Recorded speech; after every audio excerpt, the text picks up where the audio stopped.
up on Good Morning Longhorns, a shooting at a Dallas ICE facility last week. What we know.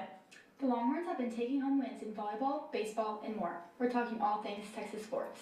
UT legends Matthew McConaughey and Glenn Powell are coming back to the 40 acres. More on their screenings and how you can attend. A UT band turned sensational. We're talking to West 22nd about their music and upcoming tour.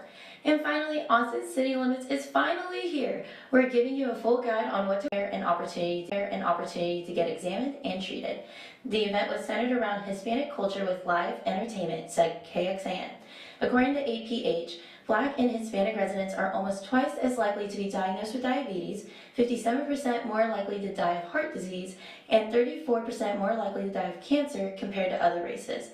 This event highlighted these problems and promoted health management. The City of Austin is asking residents to vote on plans to revitalize 6th Street. The city is giving residents 3 different plans to vote on. Each proposed option would keep 6th Street a one-way westbound street for vehicles, but would add bike lanes, drop-off zones, or a mix of both to the famous street. City officials say the goal of their revitalization plans is to make the street safer and welcoming to pedestrians while maintaining the street's nightlife. Residents can vote at www.speakupaustin.org until October 19th. Last Wednesday, Campus E&E held the Boot Scootin' Bash. It was a night of live dancing and music at the William C. Powers Ballroom. UT students could get in for free with their student ID. The night featured a vinyl giveaway, a line dancing class, free food, and a live performance from the Saddle Soars. The event gave students the opportunity to enjoy music, dancing, and campus community. Clinique came to UT last week to set up an interactive event outside the tower. Students lined up from morning to mid-afternoon to pick up free skincare product samples, tote bags, and other Clinique products.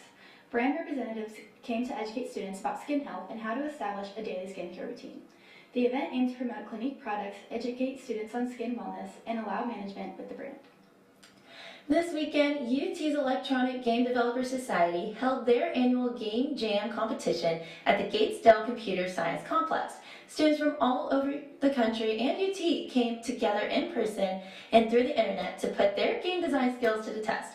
TSTV News' Joseph Sweeney brings us more on how this event is providing opportunity to aspiring programmers and artists.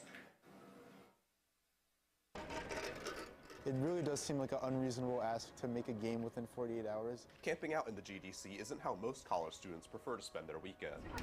A way to motivate people with that strict deadline. But for competitors at the Texas Game Jam, I'm not doing this like for the prize. I'm not doing this like to win. This one fall semester weekend, This is what I was able to do in this weekend despite all my other projects that were going on at the same time. unlocks a wealth of opportunity. Quickest way to have something tangible that you can share with potential employers and say, hey, I've done something. For over a decade, students from UT and all across the nation come together for this annual competition. He's going to be like obscured by all the NPCs. Their goal, create a video game from scratch. I was like, what if we did like a twisted Cinderella type of story? We really wanted it to be like a story type game where you're interacting with kind of like the 7 sins and like going through a time loop to see who's murdering you as Cinderella.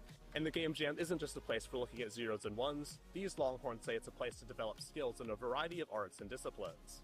For UT senior Ollie Branker, the Game Jam is a place where her and her teammates can test their skills not just in coding, but in artistry as well. The main character's animation, walking animation, and idle animation, that's kind of what I've been in charge of.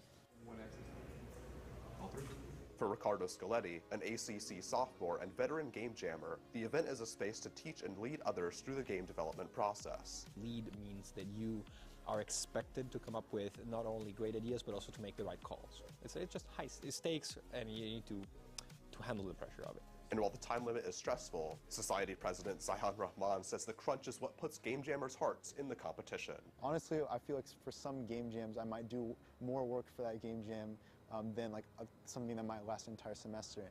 Joseph Sweeney, TSTV News. The winners for this year's Texas Game Jam will be announced later this week. The North Austin yogurt shop murders may finally be solved, 34 years after they happened. In 1991, 4 teenage girls were killed in a yogurt shop. Any possible evidence was lost when the shop caught on fire and the case went cold around 1999. But in recent years, there's been a movement to test the DNA evidence recovered with today's genetic technology. And last Friday, Austin PD confirmed to KVUE that they believe they have found the man responsible. An American serial killer, Robert Eugene Brushers, who died by suicide in a police standoff in 1999. The U.S. Department of Justice is investigating Austin over potential discriminatory hiring practices and diversity, equity, and inclusion policies. The DOJ sent notice to Mayor Kirk Watson, citing several phrases on the city's website. Austin city officials are aware of the investigation and are confident the city's policies comply with the law. Neither party could confirm what prompted the investigation or whether any violations were found. A shooting at an ICE detention facility in Dallas on Wednesday left 2 people dead and 1 in critical condition, according to the U.S. Department of Homeland Security. All 3 victims were detainees in the facility. The shooter, identified as 29-year-old Joshua John, died from a self-inflicted gunshot wound, according to authorities. In a press release, the FBI claimed that John intended to kill ICE agents, not detainees. This was discovered after a bullet casing was found with the words anti-ICE engraved on the shell, and additional notes were found reaffirming his goals of the attack. After a decade of failed attempts to pass Senate Bill 8, otherwise known as the Bathroom Bill, last Monday the bill was officially signed into law by Governor Greg Abbott and will go into effect on December 4th. SB 8 restricts bathroom use in government buildings, public schools, and universities based on an individual's sex assigned at birth. The American Civil Liberties Union, among other major human rights organizations, are mobilizing to challenge the bill legally and have condemned it as unconstitutional, asserting that the bill will encourage quote-unquote gender policing. The National Guard will be deployed to Portland, Oregon, President Donald Trump announced Saturday. At least 200 members have been authorized to use full force over the next 2 months to protect ICE facilities in Portland that are being targeted by Antifa or anti-fascist protests. These protests have been ongoing since early June. Oregon responded on Sunday by filing a lawsuit against the Trump administration, claiming the deployment threatens public safety and may lack legal authority. The Austin Firefighters Union has reached a new labor deal with the city, ending a multi-week negotiation process. The 2 sides wrapped up negotiations on Friday, just days before the previous contract ended on Sunday. The deal promises to increase wages by at least 3% over 4 years and reduce hours. The city's first offer didn't include an overall pay increase, which stalled negotiations. The fire union asked for an increase that was competitive with Austin EMS and police. City Council is expected to approve the contract next month. Less than 3 months after the Hill Country floods that killed 27 in Curd County, Camp Mystic officials announced that they plan to reopen their Cypress Lake campsite in 2026 in an email sent out to parents last Monday. Several families criticized Mystic's decision, including the parents of an 8-year-old girl who is still missing. Camp Mystic Guadalupe River will not be able to reopen with Cypress Lake due to the damage done earlier this year.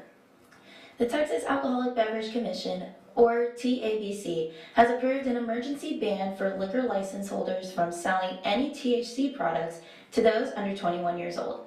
This ban is being enacted following an executive order by Governor Greg Abbott, who is demanding stricter regulation of THC products. The emergency rule requires stores that sell alcohol to verify IDs, and after enforcement begins today, license holders violating the rule will lose their license. The current rule is in effect for 180 days, as it was approved as an emergency rule. The Federal Trade Commission and 7 states are suing Ticketmaster. The lawsuit claims that Ticketmaster is helping resellers secure tickets to resell them on their platform. Ticketmaster then profits from those sales. The lawsuit also alleges that Ticketmaster deceptively advertises tickets at lower prices and fails to impose limits on how many tickets can be purchased for an event. The FTC says these practices violate federal law. Ticketmaster has not responded to the allegations. And Tate McRae released a surprise song called Tit for Tat last week while she is currently on her Miss Possessive tour. Her new song was a direct response to her ex-boyfriend Kid Leroy's new song, A Cold Play, which was released 3 weeks prior. The song expresses her betrayal and disbelief that her boyfriend is not who she thought he was and questions his behavior. Fans interpreted this song as her perspective of their breakup and as a sign to move towards emotional detachment and self-respect that McRae has for herself. Be sure to check in on your Swiftie friends this week. Taylor Swift's 12th studio album called Life of a Showgirl will be released this Friday, October 3rd. The album, announced back in August, has 12 songs and is expected to be more upbeat and pop-oriented than her previous few albums. Swift is celebrating the release by hosting an official release party of The Life of a Showgirl October 3rd through October 5th, where she will release the music video for The Fate of Ophelia, the album's debut single, and other behind-the-scenes content for making the album. Coming up, an update on storms off the Atlantic and more on the heat here in Austin. Your local forecast is next.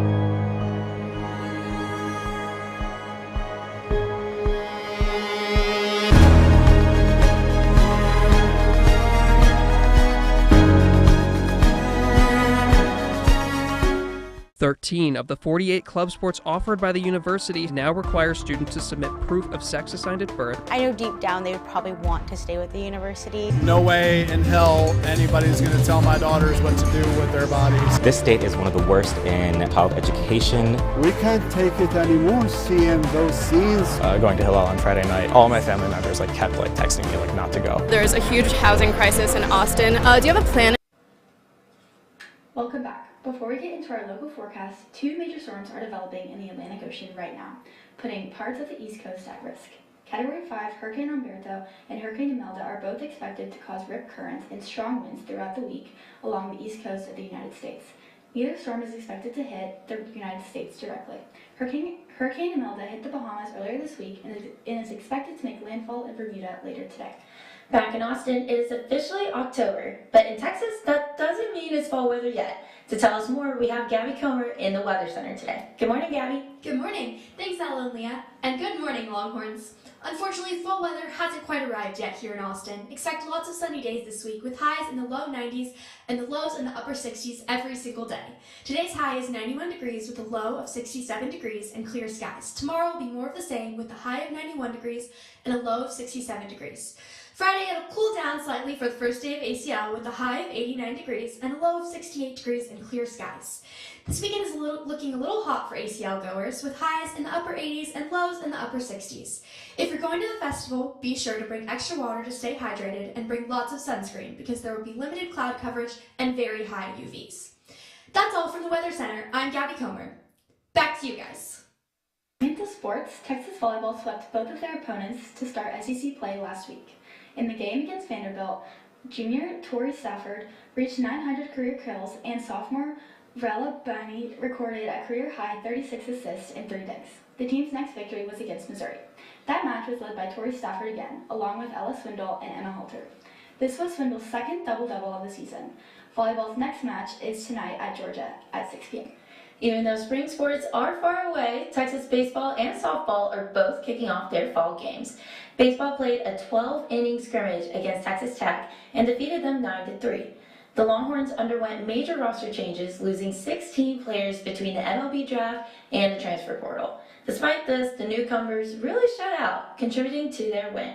Their next scrimmage will be Friday, 6:30 p.m. at UFCU Dish Falk Field, and the reigning NCAA softball champions will also be getting some playing time coming up, facing off in a 7th-inning scrimmage against Texas State at home at 6 p.m.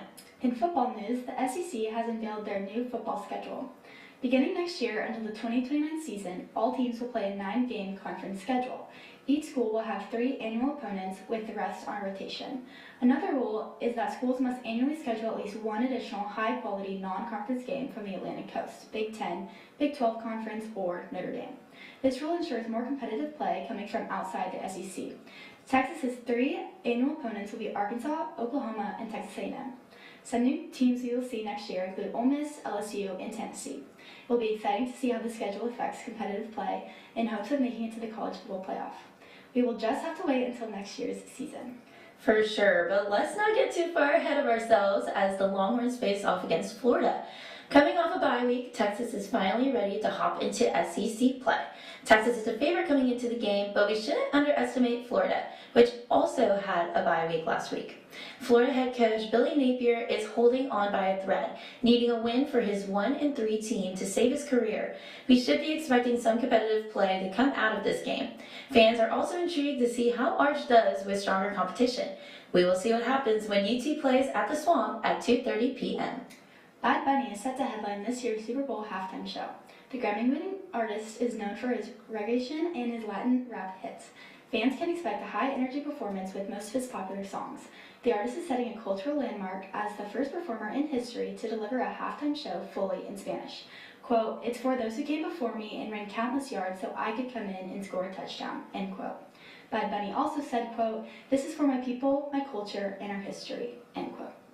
The Moody Career Fair will be held Tuesday in the Texas Union at 11 a.m. to 3 p.m. The Career Expo is a perfect event to meet top employers from the Austin area and around the country. The Career Fair is open to all currently enrolled UT students, and the dress attire is business casual. Bring printed copies of your resume to meet recruiters and employers that are hiring from a wide variety of career fields, including sales, advertising, PR, journalism, music, broadcasting, and much more.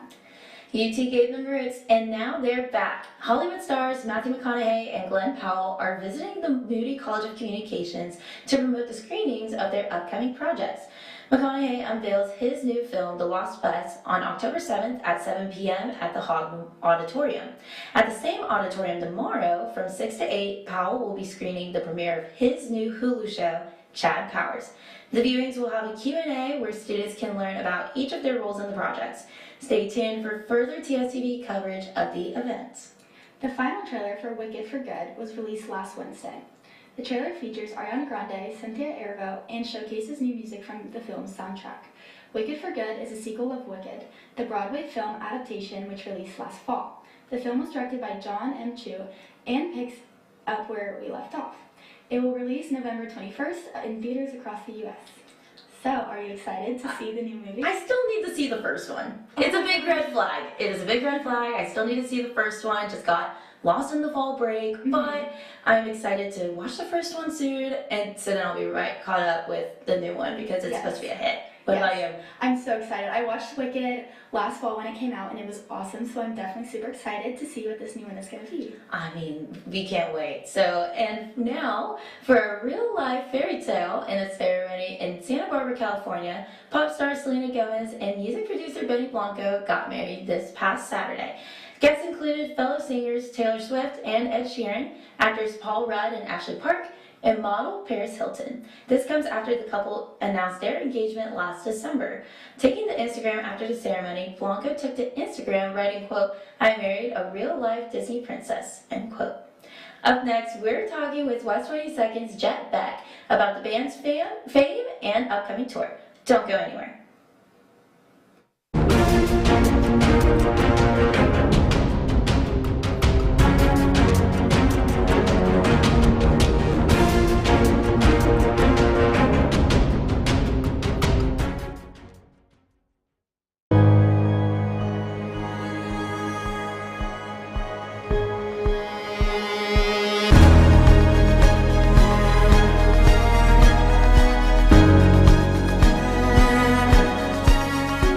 Thirteen of the 48 club sports offered by the university now require students to submit proof of sex assigned at birth. I know deep down they would probably want to stay with the university. No way in hell anybody's going to tell my daughters what to do with their bodies. This state is one of the worst in child education. We can't take it anymore seeing those scenes. Going to Hillel on Friday night, all my family members kept texting me not to go. There's a huge housing crisis in Austin. Do you have a plan in place to address this issue?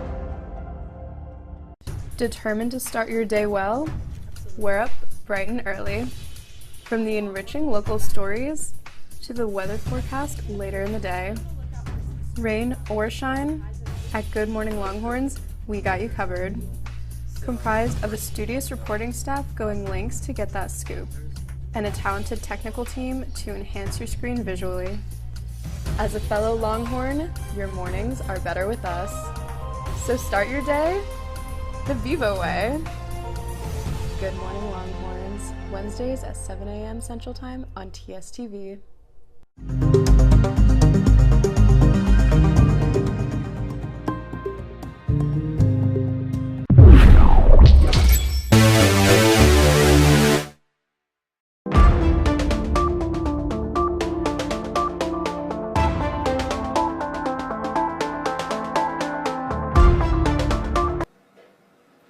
Welcome back.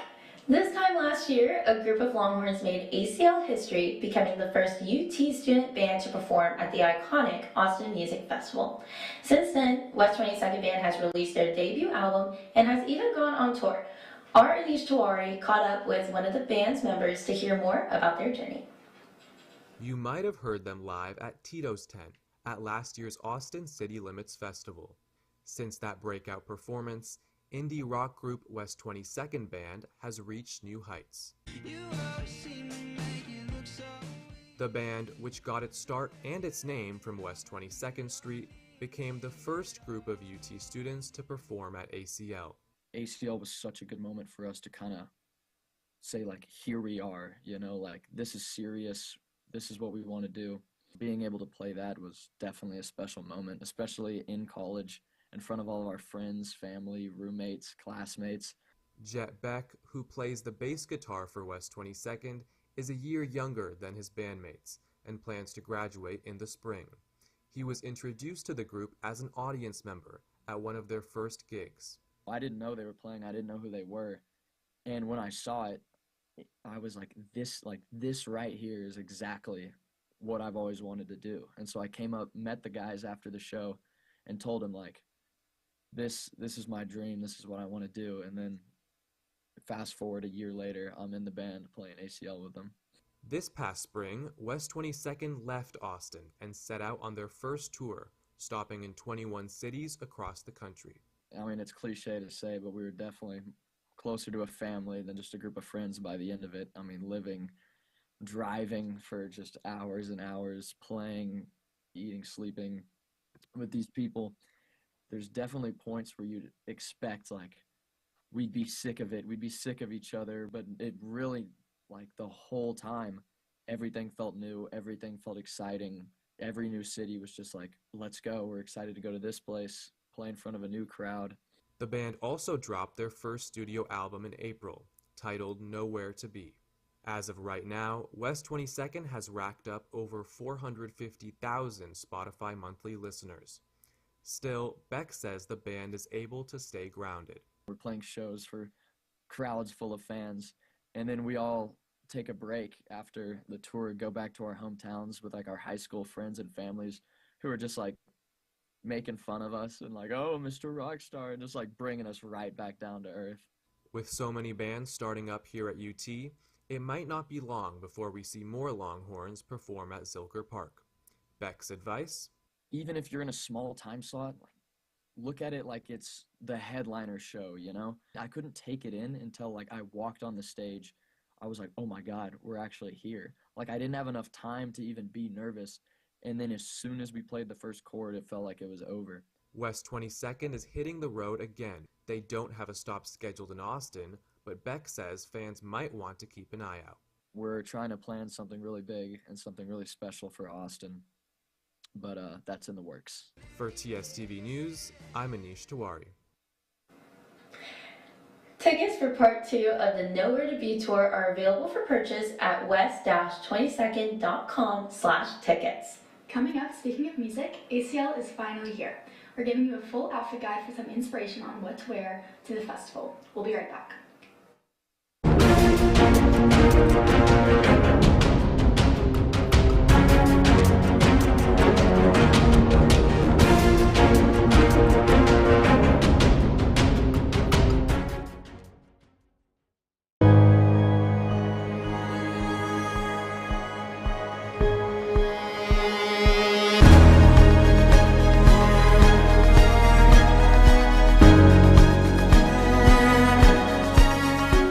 Thirteen of the 48 club sports offered by the university now require students to submit proof of sex assigned at birth. I know deep down they would probably want to stay with the university. No way in hell anybody's going to tell my daughters what to do with their bodies. This state is one of the worst in child education. We can't take it anymore, seeing those scenes. Going to Hillel on Friday night, all my family members kept texting me not to go. There's a huge housing crisis in Austin. Do you have a plan in place to address this issue? Determined to start your day well? We're up bright and early. From the enriching local stories to the weather forecast later in the day. Rain or shine, at Good Morning Longhorns, we got you covered. comprised of a studious reporting staff going lengths to get that scoop, and a talented technical team to enhance your screen visually. As a fellow Longhorn, your mornings are better with us. So start your day the Vivo way. Good Morning Longhorns, Wednesdays at 7 a.m. Central Time on TSTV.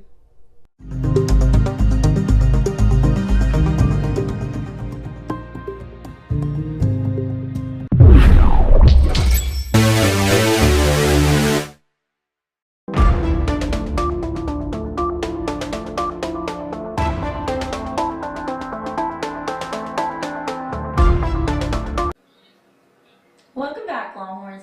October is a busy month here in Austin, and to kick off the festivities, we have Austin City Limits this weekend. Joining us today is Gia Patel to give us a forecast on this year's ACL fashion trends. Welcome, Gia. Thank you, guys. This year's ACL looks like it's going to have a lot of denim, chunky accessories, and of course, cowboy boots. After looking into some TikTok trends as people prep for the first weekend, overall, this year's theme is casual. What do you look for in your closet when you're getting ready for a festival or concert? Ooh, a lot of things. Something that I can move around in really well, something I can dance in, so definitely leaning towards more of like a looser fit. So I like that the theme is casual, so because it fits right into what I'm looking for. What about you? Yes, same. I'm really looking for something that's not going to be too hot. Because I remember last year I wore like really heavy clothes and it was a nightmare. So this year hoping to wear something like breathable but still also pretty cute. For sure. I'm also really glad that the theme is casual. Do you guys plan to go to ACL this year? Yes, I'm going all weekend long, so I'm very excited. Same. I'm going all 3 days, weekend one, so I'm super excited. What about you? Unfortunately, I'm not going to ACL this year, but maybe next year. Maybe next year, for sure. So for some of the headliners, like Sabrina Carpenter, what do you guys think they're going to be wearing? Ooh, for Sabrina Carpenter, I think she'll wear something fun, flirty, a lot of color, a lot of sparkles, those big platform boots that, you know, being short, I could definitely relate to. So I'm excited to see what outfits she pulls out for her set. Yeah, for sure. I think we're going to see a lot of cowboy hats. So I remember last year they all kind of did that, and maybe some new tea jerseys. I hope so. I hope so, yeah. I mean, everyone looks better in burnt orange, so I really hope they bring out some of that. And are there any trends that you're seeing this year that you guys are like not a fan of? Oh, I don't know if there's anything that like I'm not a fan of. Maybe more hesitant towards the cowboy boots because you're walking around all day. You have to sit on the ground. You have to move around, and sometimes cowboy boots can be uncomfortable if you know anything from game day. So maybe hesitant about the cowboy boots, but maybe I'll work out this year.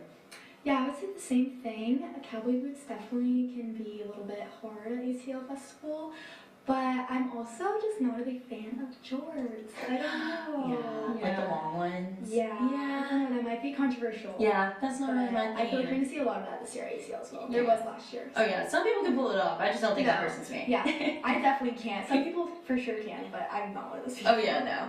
For you guys, what is more important for getting ready for a festival? Style or being comfortable? Can I say both? Yeah. Why can't we just have both? But I do think comfortability above everything. You know, you want to be able to enjoy the moment and savor in those memories without feeling like you're tugging on your shirt the whole time or you're like having to adjust all throughout the day. So yeah, maybe comfortability. Yeah, I would say the same thing, especially because it's going to be so hot this weekend. I think it's really important to like be comfortable and really enjoy your time at ACL. Yes, but you can't have both, guys. You can't have both. I've been seeing a lot of outfits either paired with jorts or micro shorts. I wonder what we're going to see more of. Ooh, I mean the micro short trend has been such a thing lately. I mean, I just bought myself a pair, but we'll see what everyone's wearing. I'm excited to see it, but I feel like a lot of micro shorts. Yeah. And we are in Texas, so what is ACL even without a pair of cowboy boots? Ooh, true, so true. I think like Adidas Superstars, I wear those every year because they're so comfortable, but that unfortunately is all the time that we have for this Wednesday. Thanks so much for joining us. I'm Lia Hoang. And I'm Ella Olson from our Good Morning Longhorns team. We'll see you back here next week. Bye!